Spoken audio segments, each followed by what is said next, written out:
नौजवान युवा साथियों, मातृशक्ति और यहाँ पर कानूनी व्यवस्था संभाल रहे पुलिस प्रशासन, मीडिया कर्मी, सभी को क्रांतिकारी जय जोहार।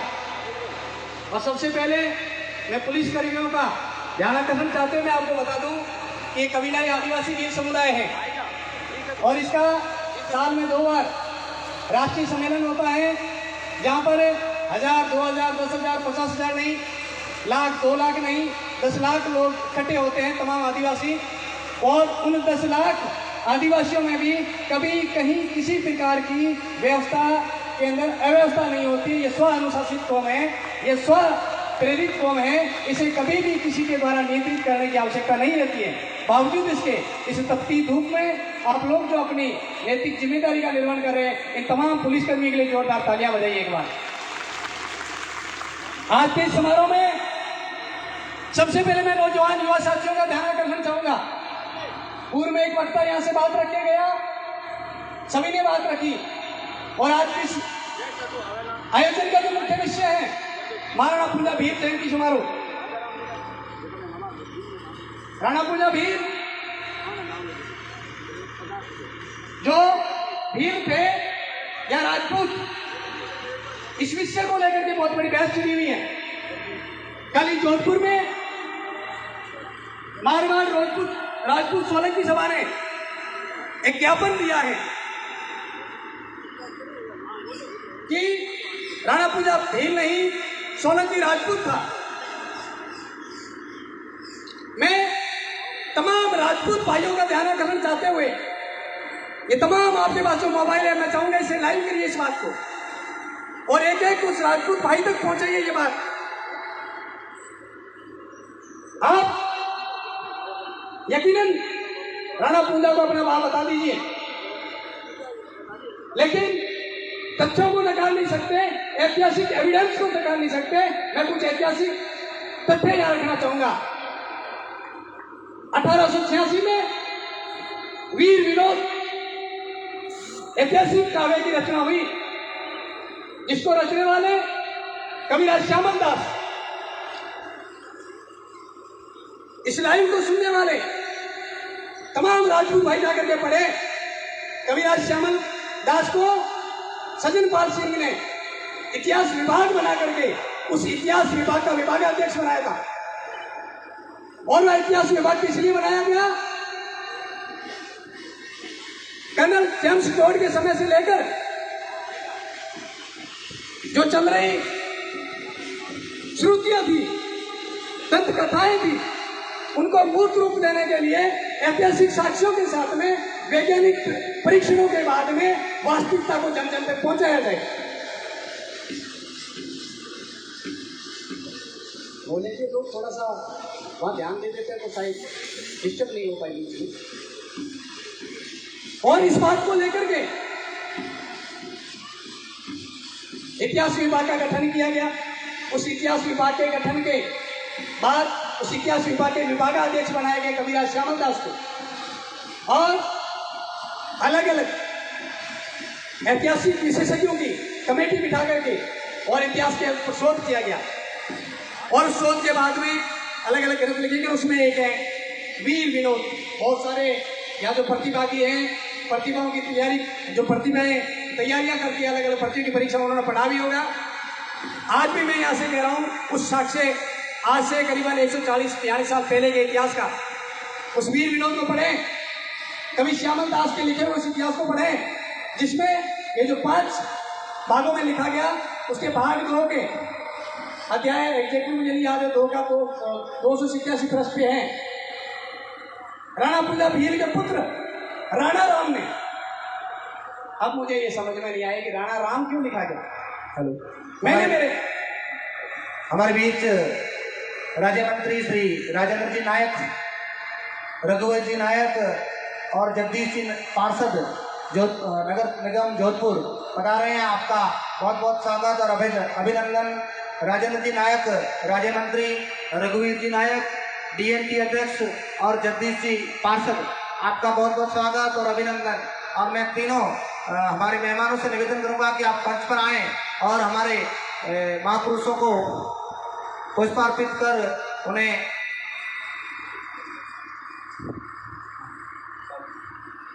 एक बार जोरदार करतब ध्वनियों से इनका अभिवादन करिए, स्वागत करिए। हमारे मेहमान पहुंच ही रहे हैं। मैं बात कर रहा था ऐतिहासिक साक्ष्यों की, और इसके साथ में एक और ऐतिहासिक ग्रंथ है अरावली का मार्तंड। जाके पढ़िएगा, वो किसी भी ने नहीं लिखा, प्रताप नारायण सिंह द्वारा लिखी अरावली के मार्तंड का अध्ययन करिए, जो राणा पूजा को भील बताता है। और इतना ही नहीं, आदित्य के इतिहास का अध्ययन करिएगा। गुरिल्ला युद्ध पद्धति का जनक भील, तीर कमान गुलेल को फड़ का जनक भील।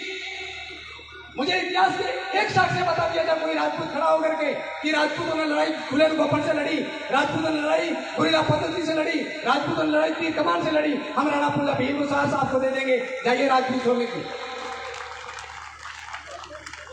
हमें चुनौती दे रहे हैं एक वंशावली बना करके। वंशावली हम बनाना जानते हैं। मैं नक्शा राम नगद सिंह लिख दूं, मेरे पिताजी हीरा राम के नाम हीरी सिंह लिख दूं, मेरे दादाजी का नाम मिठू राम मिठू सिंह लिख दूं, ये वंशावली बना दी मैंने। क्या मैं राजपूत हो जाऊंगा? और थोड़ी देर के लिए मान लिया कि आप राजपूत हैं। जरा सरनेमों पे आइए। मैं नक्शा राम चौहान और मैं आदिवासी हूं, मेरे डीएनए में आदिवासियत है। अब आदिवासी किसे कहते हैं? किसी निश्चित भूभाग में मनुष्य के रूप में सबसे पहले वहां पैदा हुआ वो उस क्षेत्र का आदिवासी। जरा युवा साथी इस चीज को समझें और तर्क के साथ में, सभ्यता के साथ में पूर्ण संस्कारित तरीके से जवाब दें जो भी आपसे सवाल पूछे। मैं नक्ताराम चौहान, मेरा सरनेम चौहान लगता है, और कुछ राजपूत चौहान है। हमारे बीच में डगला भाई बैठे हैं, डगला राठौड़ होते हैं, हमारे बीच में लाउतिया बैठे हैं, लाउतिया भाटी लगाते हैं, और ये तमाम आदिवासी हैं। अब सवाल ये उठता है, भील चौहान, भील डगला भाटी, लाउतिया भाटी, डगला राठौड़, इस प्रकार के जो है भील आदिवासी। अब पहले सरनेम चौहान, पहले सरनेम राठौड़, पहले सरनेम भाटी, भीलों के साथ लगा या राजपूतों के साथ? मनुष्य के रूप में सबसे पहले तो भील आया। अब यहां से मैं सवाल छोड़ के जा रहा हूं कि भीलों से चौहानों से राजपूत चौहान बने या राजपूत चौहानों से भील बने, यह शोध का विषय है। भील राठौड़ों से राजपूत राठौड़ बने या राजपूत राठौड़ों से भील राठौड़ बने, ये सवाल छोड़ के जा रहा हूं। भील भाटियों से राजपूत भाटी बने या राजपूत भाटियों से भील भाटी बने, ये सवाल बिल्कुल खुला है कि आदिवासी किसी भी निश्चित भूभाग का प्रथम मनुष्य के रूप में उत्पत्ति जिनकी हो वो उस क्षेत्र का आदिवासी, और हम इस क्षेत्र के आदिवासी हैं। हमारे सरनेम ये लगते हैं, तो फिर हमारे भाई बंधु धीरे धीरे समय के अनुसार, परिस्थितियों के अनुसार, हालातों के अनुसार बदलते गए। और ये जातीय व्यवस्था प्रारंभिक में नहीं थी, और इवन मनुष्य की तो जातियां भी नहीं होती। जाति की अपनी एक पहचान होती है। जातियां किसकी होती है? जानवरों की होती है। और जातियों की पहचान मैं छोटा सा उदाहरण देना चाहूंगा। एक बकरी है, बकरी अगर यहाँ से गई है, रेत में उसके निशान देख करके आप पहचान लोगे कि ये बकरी गई है। बकरी के पैरों के निशान पक्षी ने पहचान करके आप बता दोगे ये बकरी का है, हिरण का है, ऊंट का है, घोड़े का है, गधे का है। धरती के ऊपर जो उनके पक्ष ने पहचान करके। अब मुझे बताइए, कोई मनुष्य निकला है, उनके पक्ष ने बता करके आप जाति बता सकते हैं कि ये राजपूत गया होगा, ये भील गया होगा, ये ब्राह्मण गया होगा, ये बनिया गया होगा, ये हरिजन गया होगा, ये सांसी गया होगा, ये जटिया गया, बता सकते हो क्या? पद चिन्हों से हमें पता नहीं चलता, सिर्फ पिता पता चलेगा मनुष्य क्या है। जाति से जानवरों का पता चल जाएगा, सिर्फ पद चिन्ह से नहीं।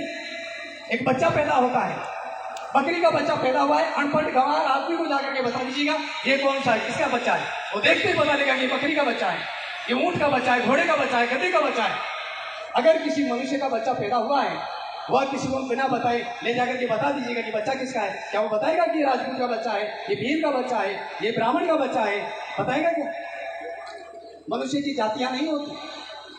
और इतना ही नहीं, इवन टट्टी देख के पहचानी जा सकती है। बकरी की टट्टी देख के पहचान लेंगे आप, गाय की टट्टी देख के पहचान लोगे आप, गाय का गोबर देख के पहचान लोगे गाय की है, ऊंट की है, गधे की है, घोड़े की है, किसकी है। उनसे उनकी पहचान हो जाती है। लेकिन मनुष्य की टट्टी पड़ी है, कोई पहचान लेगा कि ये ब्राह्मण की टट्टी है, ये राजपूत की टट्टी है, भील की टट्टी है? पता चलेगा क्या? मनुष्य में जातियां नहीं होती, मनुष्य सिर्फ मनुष्य होता है। फिर वे कौन लोग हैं जिन्होंने हमें जातियों में बांटा, हमें ऊंच नीच में बांटा? ये वो लोग हैं जो इस धरती पर बिना मेहनत के खाने के आदी होते हैं। ये मेहनत के श्लोक दिन पर गाड़ी पाउडर की मजदूरी करता है, हाथ पर मेहनत करके खेती बाड़ी करता है, पशुपालन करता है, और सबसे ज्यादा मेहनत के श्लोक आज हाशिए पे हैं, विकास की मुख्य धारा में जोड़ने के लिए संघर्षरत है। इसको हाशिए पे रखने के लिए जातीय व्यवस्था बनाई गई। हमें समझना होगा, हम इस धरती के प्रथम मानव हैं, हम इस धरती के प्रथम पुत्र हैं। तो हम लोग आदिवासी होने के नाते मैंने ये कुछ सवाल छोड़े हैं कि राणा पूजा भील था या राजपूत। जाकर के वीर विनोद का अध्ययन करें, जाकर के अरावली मार्तंड जो नारायण प्रताप सिंह द्वारा रचित उसका अध्ययन करें, गुलेल गोफन तीर कमान से जाकर के अध्ययन करें, साइंटिफिक ऐतिहासिक तथ्यों के आधार पर अध्ययन करें। पता चल जाएगा कि राणा पूजा भील था या राणा पूजा राजपूत था।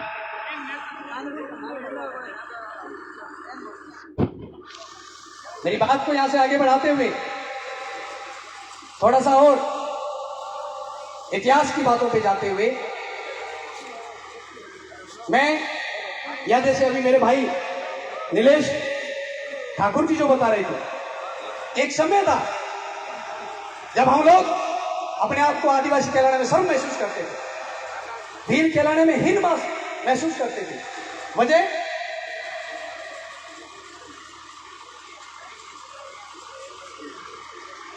साफ सुथरी थी। लोगों ने दंत कथाओं में हमें बताया भील आदिवासी। अब मुझे आप में से कोई भी बताए कि यदि आपको हमेशा यही कहा जाए आदिवासी मतलब जंगलों में रहने वाला, आदिवासी मतलब असभ्य, आदिवासी मतलब कच्चा मांस खाने वाला, आदिवासी मतलब नंगा, तो हम अपने आप को आदिवासी कहलाने में शर्म महसूस करेंगे। स्वाभाविक सी बात थी और हम भी शर्म महसूस करते थे। लेकिन धीरे धीरे हम लोग पढ़े, जागरूक हुए, तो हमें पता चला कि आदिवासी तो आविष्कार है। लेकिन कुनीति वाले लोगों ने हमें इस प्रकार का दर्शाया। आदिवासी आविष्कार कैसे था? जिन लोगों ने हमको असभ्य और असंस्कारी कहा, इस दुनिया में, इस ब्रह्मांड में सभ्यता और संस्कृति के जनक हम लोग हैं। इस प्रकार रहे जनक, थोड़े उदाहरणों से समझने का प्रयास करिएगा। एक समय था जब पहनने को तन पे कपड़ा नहीं होता था, मशीन जैसे ये कपड़ा बनना भी तय नहीं हुआ था। उससे पहले मनुष्य धीरे धीरे धीरे सभ्य और संस्कारी हुआ, तो ये समझ विकसित हुई कि कुछ नाजुक अंगों को ढक करके जीना चाहिए। तब इस आदि मानव ने इन प्राकृतिक पत्तों को कपड़े बना करके कपड़े पहनने की परंपरा का आविष्कार किया, सभ्य और संस्कारी तरीके से जीने का आविष्कार किया। इसलिए पृथ्वी का सबसे प्रथम सभ्य और संस्कारी मानव आदिवासी। जो लोग हमको कहते थे कच्चा मांस खाने वाला, उन्हें जाके पूछिएगा कि जिस आग पर ये लंजी व्यंजन पका करके खा रहे हो, इस अग्नि का आविष्कार किसने किया? हम आदिवासियों ने किया। और न सिर्फ इस अग्नि का आविष्कार किया है, जिसपे हम लजीज व्यंजन पका के खाते, इस अग्नि के आविष्कारक आदिवासी। धान रोप करके खेती बाड़ी करने के आविष्कारक आदिवासी, पहिए के आविष्कारक आदिवासी। तमाम प्रकार के जो प्रारंभिक जो आविष्कार हुए हैं, उन तमाम आविष्कारों के जनक हम आदिवासी। लेकिन हमारा दुर्भाग्य रहा कि हमें आविष्कारक के तौर पर दर्शाया नहीं गया, हमें आविष्कारक के तौर पर पढ़ाया नहीं गया। लेकिन अब तो हम अपने आप पे गर्व कर सकते हैं कि हम इस ब्रह्मांड के सबसे प्रथम सभ्य मर्यादित मानव हैं। और इस बात में गर्व करिए और दुनिया को संदेश दीजिए कि हमने दुनिया को सभ्यता और संस्कृति दिया है। हमने दुनिया को कपड़े पहनने की परंपराओं का आविष्कार करके सभ्यता और संस्कृति सिखाई है। हम असभ्य नहीं है, इस ब्रह्मांड के प्रथम मर्यादित मानव हैं। और आज के इस कार्यक्रम में जैसा आप देख रहे हैं, भील नायक का मतलब होता था आगेवान, नायक का मतलब होता था लीडर, नायक का मतलब होता था नेतृत्व करता। और आज भी भारतीय सेनाओं में नायक सूबेदार की पदवी दी जाती है। प्रमोशन में एक नायक बनता है, पहले हेड कांस्टेबल और फिर नायक बनता है सेनाओं में। नायक का मतलब ही होता है मुखिया। इतिहास गवाह ये सूरवीर कौम रही है, लड़ाकू कौम रही है। और मैं जो उन राजपूतों की बात कर रहा था, वहां ये भी बात उनको साथ में संदेश देना चाहूंगा कि आज ये जो राणा पूंजा भील है, इसको तुम राजपूत बता करके अपने आपस में जो प्रेम और भाईचारे को खतरे में न डालें। सदियों से इस आदिवासी, इस कबीलाई भील समुदाय ने क्षत्रियों की रक्षा की है। जब जब क्षत्रिय तो खतरे में रहा, तब तब इसने अपने क्षत्रियों की रक्षा के लिए अपना खून बहाया है। अरे इनके एहसानों को भूल करके तुम लोग इनके सामने खड़े हो रहे हो, जरा अपने वजूद को जाके पहचानिएगा। इस आदिवासी ने अपनी बहन बेटी की रक्षा के लिए, अपनी इज्जत की रक्षा के लिए, अपने स्वाभिमान की रक्षा के लिए किसी से समझौता नहीं किया। तुम्हारा तो इतिहास गवाह पड़ा, अपनी बहन बेटियां ब्याह दी किसी को, सिर्फ अपने साम्राज्य की रक्षा के लिए, अपने खुद की सुरक्षा के लिए अपनी बहन बेटियों को अन्य जगहों पे ब्याया है। इस स्वाभिमानी कौम को ललकारिए मत, जिनके डीएनए में भी स्वाभिमान झलकता है। इनको प्रेम और भाईचारा बनाए रखने के लिए साथ और सहयोग दें, इन्हें ललकारे नहीं। मैं बात कर रहा था भील नायक की। नायक का मतलब मुखिया होता है। जैसा मैंने पहले भी कहा, भील कहलाने में जब शर्म महसूस आती थी तो हम अपने आप को नायक कहते थे, इसमें कोई दो राय नहीं। ये नायक कोई अपने आप अचायक नहीं बना है, नायक लगाते थे नाम के आगे। मेरे खुद के बुआ बेटा भाई था, गंगानगर ट्रेनिंग करने गया वहाँ पीएसटीसी की, यहाँ से गया था, वो शोभाराम भील था और वापिस आया तो शोभाराम नायक लगाने लगा और हम उसे नायक साहब ही कहते थे, आओ नायक साहब, क्योंकि उधर ऐसा माहौल था।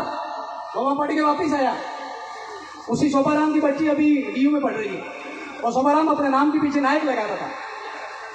और हम भी कहते थे नायक का मतलब था मुखिया। यही वजह थी हमारे भाई बंधु जो इस क्षेत्र में रहते थे, शिक्षा पहले आई थी, जागरूकता पहले आई थी, उन्होंने अपने नाम के पीछे नायक लगा दिया। वो हमारे भाई हैं। भाई कैसे हैं? उनकी गोत्र डगड़ा, उनकी गोत्र राठौड़, उनकी गोत्र चौहान, उनकी गोत्र लावकिया, हमारे भाई हैं। सिर्फ गोत्र ही नहीं, हमारे रोटी बेटी का व्यवहार है। यहाँ के जितने भी भील बैठे हैं, सबके यहाँ जितने भी नायक बैठे हैं, इनके भीलों में रिश्ते हैं, भीलों के नायकों में रिश्ते हैं। बस समस्या यहाँ आई कि हमारे ही भाइयों ने भील कहलाने में जब शर्म महसूस होती थी तो उन्होंने नायक लगाया, और नायक लगाने का उन्हें परिणाम ये मिला कि उन्हें एसटी से बाहर कर दिया गया और एसी में डाल दिया। अब हमें हमारे उन ऐतिहासिक तथ्यों के साथ साथ में हमारी खातेदारी की खतौनियों को खंगालते हुए उन्हें वापिस संघर्ष करना पड़ रहा है। जहाँ जैसा कि सुबह से यहाँ मुझे साक्ष्य बता रहे थे, यही गोपालगढ़ की बात है। 2011 की जनगणना को देख लीजिएगा, 1023 अनुसूचित जनजाति की जनसंख्या है यहाँ। और ये मैं नहीं कह रहा हूँ, 2011 की जनगणना कह रही है और सांख्यिकी के आंकड़े कह रहे हैं 1023 जनजाति के लोग यहाँ रहते हैं। फिर मुझे समझ में नहीं आता, पटवारी साहब यहाँ पर जनजाति का प्रमाण पत्र बनाने के लिए साइन ही नहीं करते कि गोपालगढ़ में तो कोई भील रहता ही नहीं है। फिर ये गोपालगढ़ के अंदर जब जनगणना की जा रही थी तो हमारे जैसे टीचर लोगों ने जब जनगणना की तो उन्होंने मूर्खता से कोई लिखा नहीं होगा जनजाति के कॉलम में हाँ करके 1023 लोगों को जनजाति में डाल रखा है। ये सांख्यिकी के आंकड़े राज्य सरकार के 2011 की जनगणना के। उन भाइयों को एसटी की सर्टिफिकेट मिलने चाहिए। और हमारे यहाँ के पुरखों के सारे खतौनियां उठा के देखिएगा, जैसा अभी पहले जो बोल रहे थे, थोड़ी लिखा गया है, सरनेम थे, लेकिन है तो वो भील ना। उनके बाप दादाओं के रिकॉर्ड उठा के देखिएगा। और ये चुनौती है, जागरूक लोगों के लिए चुनौती है। आप लोग संवैधानिक तरीके से दस्तावेजी पूर्ण रूपता के साथ में प्रशासनिक अधिकारी से बिना उलझे हुए, बिना कानून चाड़े हुए विनम्रतापूर्वक जाकर के कहिएगा, श्रीमान जी ये हमारे पुराणिक रिकॉर्ड है जिनमें हमारे बाप दादा भील थे।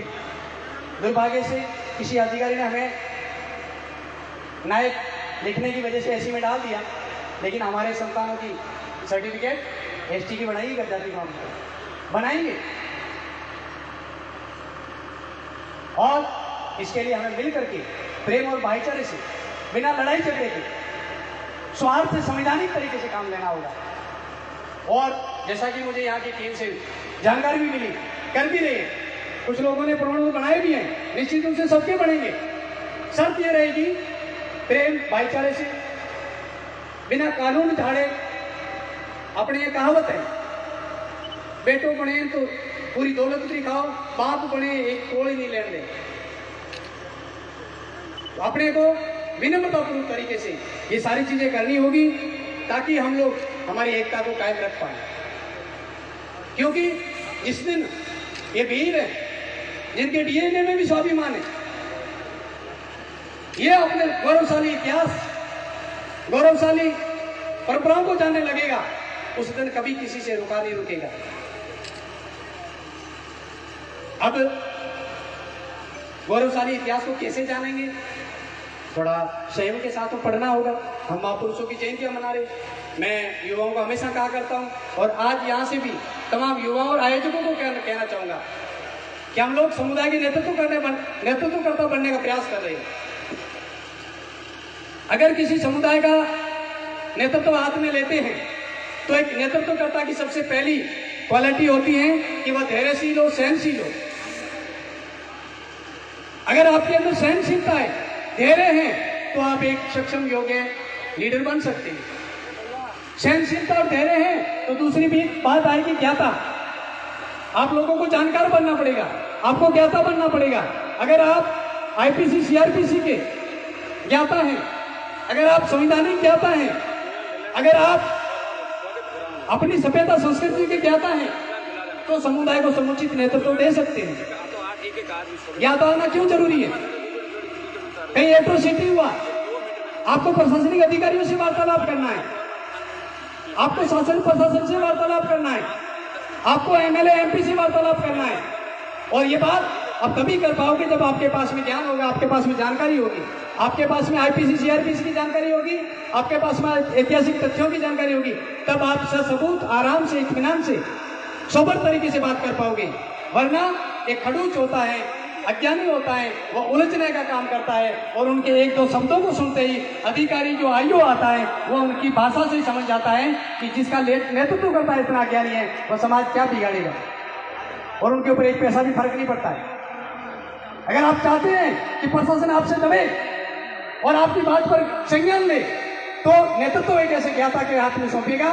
जब वो जाकर के बात करने लगे तो उस आईओ का या जो अधिकारी है उसके कान खड़े हो जाना चाहिए कि ये इतना ज्ञाता है तो इसका समाज मुझे सोने नहीं देगा, मुझे चैन से बैठने नहीं देगा, मुझे सही दिशा में काम करना होगा, मेरी कलम सही दिशा में चलानी होगी। इसलिए अपना नेतृत्व करता है ज्ञाता को बनाइए, नेतृत्व करता है जानकार को बनाइए, नेतृत्व करता है वाक्पटु को बनाइए, ताकि वो वाक्पटुता के साथ में, जानकारी के साथ में अधिकारियों से, मंत्रियों से, जो भी लीडर है उनसे बात कर सके, ताकि हमारे समाज का भला हो सके। और एक अंत में ज्यादा समय नहीं लूंगा, काफी दूर दराज से जो आए लोग हैं यहाँ भी विराजमान है, एक अपील की जा रही थी कि एक दिन का समय देकर के समाज के लिए आए। मैं हर बार हर जगह कार्यक्रम में कहा करता हूँ, साल में 365 दिन होते हैं। अगर ये बात हम सबके समझ में आ जाए तो समाज का उत्थान हो सकता है। एक वर्ष में 365 दिन होते हैं। आप आज से यह तय करें कि 360 दिन मैं खुद के लिए जीऊंगा, 360 दिन में मेरे बाल बच्चों की करूंगा, 360 दिन में मेरे घर परिवार की करूंगा, 360 दिन में मजदूरी करूंगा, खेती बाड़ी करूंगा, काम धंधा करूंगा, लेकिन ये 5 दिन मेरे समाज के लिए रखता हूं। 365 दिन में 5 दिन मेरे समाज के लिए रिजर्व है। जब जब मेरे समाज का एला आएगा, मैं मेरे घर के सोए काम छोड़ करके समाज के लिए जाऊंगा। साल में 5 बड़े बड़े कार्यक्रम नहीं होते, एक साल में 1, 2 या 3 ही मीटिंगें होती हैं, 5-6 सम्मेलन नहीं होते। और अगर आपने तय कर लिया है कि मेरे ये 5 दिन समुदाय के हैं और इनमें से कभी भी समुदाय का बुलावा आएगा, मेरे घर के सोए काम छोड़ करके मैं समाज के लिए में जाऊंगा, समाज का भला हो जाएगा। और ये पंडाल कभी खाली नहीं रहेगा, ये सामियाना कभी खाली नहीं रहेगा। और इस खाली के पीछे में आकाश भाई के साथ इन तमाम युवाओं की टीम से कहना चाहूंगा, समुदाय के जब जब कार्यक्रम करें, आपको लगता है कि कोई आपका विरोध कर रहा है, समझ लेना कि आप सही दिशा में आगे बढ़ रहे हो। विरोध हमेशा सही का होता है, गलत का कभी कोई विरोध नहीं करता।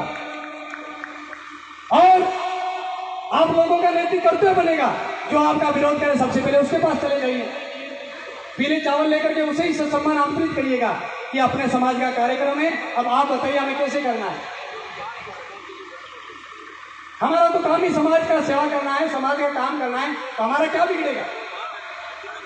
अगर कोई बिगाड़ने वाला तो सबसे पहले उसके पास चले जाओ, जो हमारा विरोध कर रहा सबसे पहले उसके पास जाओ और वहां बैठ करके खमागणी था भले भला अपने समाज में सब कुछ थे जो अब थे कौन है अपने कार्यक्रम करना है ए रूपरेखा की कर करना हम बताओ भी और वह अपने आप आएगा।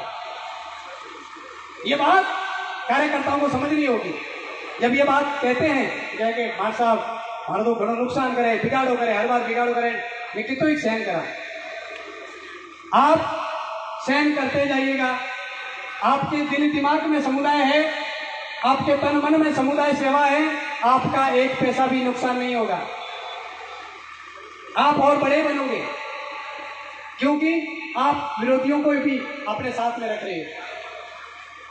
तो ये जगह खाली नहीं रहेगी, विरोधाभास नहीं होगा, एक कार्यक्रम के पैरेलल दूसरा कार्यक्रम नहीं होगा और समाज के नाम पर राजनीति करने वाला कभी आगे नहीं बढ़ता। समाज के नाम पर राजनीति करने वाला दुनिया में कभी आगे नहीं बढ़ा, नहीं बढ़ेगा। अगर समाज के लिए आगे बढ़ेगा तो समाज के लिए राजनीति करने वाला आगे बढ़ेगा। हमारे बीच में कुछ लोग बैठे जो समाज के नाम पर राजनीति नहीं करते हैं, समाज के लिए राजनीति करते हैं। आप कार्यकर्ता जिनके मन में अगर समाज के अंदर राजनीति के भी ख्वाब देख रहे हैं तो समाज के नाम पर कभी राजनीति मत करना, समाज के लिए राजनीति करना। दिन दूनी रात चौगुनी उन्नति करोगे, समाज शक्तिशाली बनेगा, मजबूत बनेगा, इसमें कोई दो राय नहीं है। अपनी बात को अंतिम दौर में ले जाकर के थावरचंद जी गहलोत अपना बहुमूल्य समय निकाल करके यहाँ आए हैं। पूर्व में भी राजकुमार जी ने भी इस प्रदेश की सबसे बड़ी महापंचायत विधानसभा सदन में हमारी इस मांग को रखा था। आज मैं पुनः पत्रावली नहीं लाया हूं, लेकिन मैं आपको अक्सर से समझाने का प्रयास करूंगा कि हमारी मांग चल रही है DTSA desert tribal special area, रेगिस्तान जनजाति विशेष क्षेत्र। वह किस लिए? ये जो अखंड जोधपुर संभाग, वर्तमान में जोधपुर और पाली संभाग है, इसके अंदर जैसलमेर, बाड़मेर, बीकानेर, ये पूरा क्षेत्र, जालोर, सिरोही, पाली, इस पूरे क्षेत्र में आजादी से लेकर के आज तारीख तक एक भी प्रशासनिक अधिकारी नहीं बना है। थावरचंद जी बेटा एक बार अभी रहने दो, फोटो सेशन को रहने दो, अभी बाद में फोटो बैठ जाए बेटा, यही बैठ जाए, एक बार बैठ जाए बेटा, वहां बैठ जाए इधर। बहुत महत्वपूर्ण बात चल रही है बेटा, फोटो फोटो लेते रहेंगे। तो थावरचंद जी ये बात जो हम कर रहे हैं इसलिए कर रहे हैं कि आजादी से लेकर के आज दिन तक एक भी प्रशासनिक अधिकारी भी इस क्षेत्र से नहीं बना। हर साल भर्तियां आती लेकिन उसमें एक भी RAS IAS नहीं बना। वजह हमारे यहाँ के भौगोलिक परिदृश्य, हमारे यहाँ के आर्थिक हालात, हमारे यहाँ के सामाजिक हालात, हमारे यहाँ के राजनीतिक हालात, इस वजह से हमारा यहाँ का जो शैक्षणिक स्तर है वह उस प्रतिस्पर्धा के ये वहाँ के क्षेत्र के बराबर नहीं है जहाँ के प्रतिभागी हमारी हर सीटें लेके जा रहे हैं। और सिर्फ प्रशासनिक नहीं, सामान्य सीटों पर भी हमारे यहाँ का प्रतिनिधित्व 0% है। तो लोक नियोजन में समुचित प्रतिनिधित्व कैसे मिले, इसके लिए हमने 2017 से मांग की है। जिस प्रकार उदयपुर संभाग के अंदर TSP नॉन TSP का जो प्रावधान किया गया है, ठीक उसी तर्ज पर इस रेगिस्तान क्षेत्र में रहने वाले भीलों के लिए DTSA नॉन DTSA की व्यवस्था की जाए। डेजर्ट ट्राइबल स्पेशल एरिया के पद DTSA नॉन DTSA हर भर्ती में रिजर्व रखे जाए। अगर ऐसा होता है और अगर प्रशासनिक पोस्टों में हमारे अगर 4 ही पोस्टें रिजर्व हो गई तो कम से कम 4 तो RAS IAS बनेंगे और हमारा कल्याण हो जाएगा। और मैं चाहता हूं हमारे यहाँ के विधायकों से आप उस क्षेत्र का भी प्रतिनिधित्व करते हैं लेकिन हमारा भी प्रतिनिधित्व करते हैं भील होने के नाते। आप भी सदन में जब भी समुचित मौका मिले तो इन भीलों भाइयों के लिए भी DTSA नॉन DTSA की बात उस सदन में रखें और सदन को मजबूर करें बिल बनाने के लिए। और ये बात संविधान सम्मत है, आप उसको वहां रख सकते हैं कि भारतीय संविधान का अनुच्छेद 16 लोक नियोजन में समता का अधिकार देता है, लेकिन अनुच्छेद 16 क्लोज 4 और 16 क्लोज 3 इसके अपवाद है कि यदि किसी राज्य क्षेत्र में किसी को समुचित प्रतिनिधित्व तो नहीं मिल रहा है तो राज्य के लिए ये प्रावधान संसद बना सकती है। और यदि किसी समुदाय को लोक नियोजन में यानी सरकारी नौकरी में समुचित प्रतिनिधित्व नहीं मिल रहा है तो राज्य सरकार उसके लिए अलग से प्रावधान बढ़ाकर बिल पारित करके राज्यपाल की अनुमति से, राज्यपाल के अनुमोदन से उसे लागू कर सकती है। संविधान सम्मत है, विधि सम्मत है, जरूरत है तो सदन में बुलंद आवाज के साथ में आवाज उठाने की। हमारा दुर्भाग्य है कि हम वहां बात नहीं रख सकते, लेकिन हमारा सौभाग्य है कि आप जैसे हमारे प्रतिनिधि है जो सदन में बात रखेंगे। और हमें पूरी उम्मीद है कि कि हमारे डीटीएस की बात इसी शीतकालीन सत्र में रखी जाएगी और उसमें हम एक आपकी आवाज सुनेंगे और एक आपका भी वीडियो आएगा कि डीटीएस से लागू किया जाए हमारे भील भाइयों के लिए। जिस प्रकार टीएसपी नॉन टीएसपी है, ठीक उसी तरह पर डीटीएस से नॉन डीटी से लागू किया जाए, क्योंकि संविधान का आर्टिकल 16(4) ये कहता है कि लोक नियोजन में समुचित प्रतिनिधित्व मिले और आपके द्वारा ये आवाज उठेगी। ऐसा मैं समझते हुए मैं अपनी बात को यहाँ संक्षिप्त करते हुए मैं आयोजक मंडल का आपकी कर्तव्य ध्वनियों के साथ में आभार शुक्रिया धन्यवाद ज्ञापित करना चाहूंगा, जो पिछले 2 महीने से मेहनत कर रहे थे और हम लोग यहाँ आने के हालात में नहीं थे। राज्य स्तरीय टूर्नामेंट चल रहे हैं और जिला स्तरीय भी। पीओ प्रिंसिपल का चार्ज होने के बाद वजह से मेरे पास बहुत ज्यादा चार्ज थे, मैंने उसी दिन मना किया था मैं आने की स्थिति में नहीं रहूंगा। लेकिन इनकी जिद नहीं, इनका समुदाय के प्रति समर्पण भाव था, समाज के प्रति लगन थी, जो हमें यहाँ खींच करके ले आई। मैं इन सभी का बहुत बहुत आभार शुक्रिया ज्ञापित करते हुए आप सभी का जोहार धन्यवाद ज्ञापित करते हुए एक बार जय घोष लगाएंगे। जय जोहार का नारा है, जय जोहार का नारा है। भारत देश हमारा है, रणपूजा वीर अमर रहे, अमर रहे, अमर रहे, रणपूजा वीर अमर रहे, अमर रहे, अमर रहे, हमारे तमाम महापुरुष अमर रहे, अमर रहे, अमर रहे। जोहार जिंदाबाद। बहुत बहुत धन्यवाद श्रीमान नक्ताराम जी। आप विधायक साहब से गुजारिश कर रहे थे इस समाज का, इस क्षेत्र का विभिन्न सरकारी सेवाओं में समुचित प्रतिनिधित्व न होने के कारण आप प्रदेश की सबसे बड़ी पंचायत में भील और नायक के मुद्दे को लेकर, डीटीएसए के मुद्दे को लेकर आप अपनी आवाज को बुलंद करेंगे और हमें आशा ही नहीं पर विश्वास है आप जरूर हमारी बात वहां रखेंगे, क्योंकि आप हमारे हैं, हमारा आपके ऊपर हक है और आप हमारी लाज रखेंगे, आप हमारी बात रखेंगे। ऐसी गुजारिश कर रहे थे। आदिवासियों के इतिहास, आदिवासियों की संस्कृति, आदिवासियों के विभिन्न मुद्दों को लेकर आप बात कर रहे थे। आपका बहुत बहुत आभार धन्यवाद। मैं